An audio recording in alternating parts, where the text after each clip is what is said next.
Hello friends, welcome to மாங்கனி சமையல். இன்றைக்கி நம்ம மாங்கனி சமையலில் ரொம்ப சுவையான பருப்பு துவையல் எப்படி பண்ணுறதுன்னு தாங்க பார்க்க போகிறோம். இது நல்ல சுட சுட சாதத்தோட வச்சு கூட கொஞ்சமாக நல்லெண்ணெய் இல்லைன்னா நெய் விட்டு சாப்பிட்ற போது டேஸ்ட் ரொம்பவே நல்லா இருக்கும். இல்லை அப்படின்னா நம்ம வெரைட்டி ரைஸ் கூட தயிர் சாதம், புளி சாதம், அப்புறம் ரசம் சாதத்தை கூட வச்சு சாப்பிட்றதுக்கும் ரொம்பவே பக்காவான ஒரு காம்பினேஷனாக இருக்கும். இது பண்ணுறதுக்கு தேங்காய், வெங்காயம், தக்காளி இதெல்லாம் எதுவும் தேவையில்லை. ரொம்பவே ஈஸியாக சட்டுன்னு செஞ்சு முடிச்சிடலாம். சரி வாங்க, இப்போ இந்த பருப்பு துவையல் எப்படி பண்ணுறதுன்னு பார்க்கலாம். இது பண்ணுறதுக்கு ஃபஸ்ட்டு ஒரு கடாயில் நான் 1 கப் அளவுக்கு துவரம்பருப்பு எடுத்து வச்சுருக்கேன். அதை உள்ள சேர்த்திடலாம். இது நமக்கு கிட்டத்தட்ட 200 கிராம் அளவு இருக்குது. சேர்த்துட்டு இப்போ ஸ்டவ் மீடியம் ஹீட்டில் வச்சு இது நல்லா வாசம் வர வறுத்துடுங்க. ஸ்டவ் மீடியம் ஹீட்லேயே வச்சு வருங்க. அப்போ தான் பருப்பு கருகிடாமல் ஒரே மாதிரி நல்லா வறுப்பட்டு வரும். எந்த அளவுக்கு துவரம்பருப்பு நல்லா வறுப்படுதோ அந்த அளவுக்கு நமக்கு துவையலும் நல்லா டேஸ்ட்டாக இருக்கும். பாருங்கள், இப்போ பருப்பு ஓரளவுக்கு வறுப்பட்டுருச்சு. இப்போ இந்த அளவுக்கு வறுப்பட்டதும் இதில் ஒரு 7-8 பல் பூண்டு சேர்த்திடலாம். கூடவே காரத்துக்கு தகுந்த மாதிரி மிளகாய் வற்றல். நான் ஒரு 10 அளவுக்கு மிளகாய் சேர்க்குறேன். உங்களுக்கு எந்த அளவுக்கு காரம் தேவையோ அதுக்கு தகுந்த மாதிரி நீங்கள் கூட்டி குறைச்சி ஆட் பண்ணிக்கோங்க. அப்புறம் கூடவே கொஞ்சமாக கருவேப்பிலை, சின்ன நெல்லிக்காய் சைஸில் புளியும் சேர்த்திடலாம். புளி ரொம்பவே அதிகமாக சேர்த்திடாதீங்க. பாருங்கள், நான் சேர்க்குறேன் இல்லையா, இந்த அளவுக்கு சேர்த்திங்கனாலே போதும். சேர்த்துட்டு இப்போ ஸ்டவ் மீடியம் ஹீட்டில் வச்சு இதை திரும்பவும் நல்லா வறுத்துடுங்க. எண்ணெய் எதுவும் சேர்க்க வேண்டாம். அந்த சூட்லேயே இந்த எல்லா பொருளுமே நல்லா வறுப்பட்டுரும். ஸோ மிளகாய் வற்றல் மட்டும் கொஞ்சம் அதிகமாகவே சேர்த்திக்கோங்க. இந்த துவையல் நல்லா காரசாரமாக இருந்தால் தான் நம்ம வெரைட்டி ரைஸ் கூடையெல்லாம் வச்சு சாப்பிட்ற போது நல்லா டேஸ்ட்டாக இருக்கும். பாருங்கள், இப்போ எல்லா பொருளுமே நல்லா வறுப்பட்டு பருப்பு நல்லா பொன்னிறமாயிடுச்சு. உங்களுக்கு பார்க்குற போதே தெரியும் இந்த அளவுக்கு இருக்கணும்.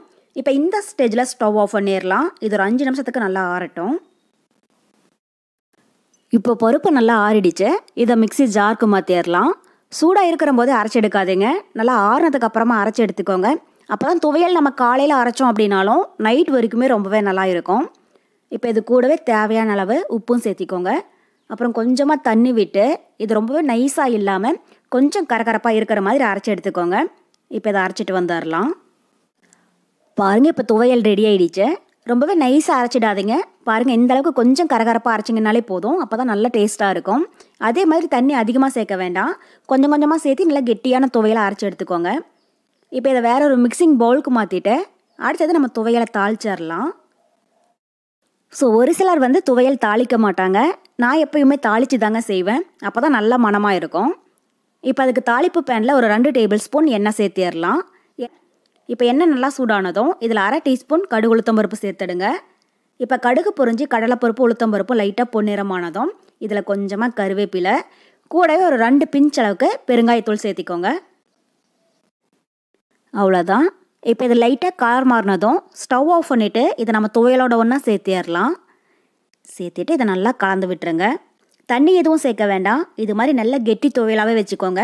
அப்போ தான் தயிர் சாதம், ரசம் சாதம், புளி சாதத்து கூடலாம் வச்சு சாப்பிட்றதுக்கு கரெக்டாக இருக்கும்.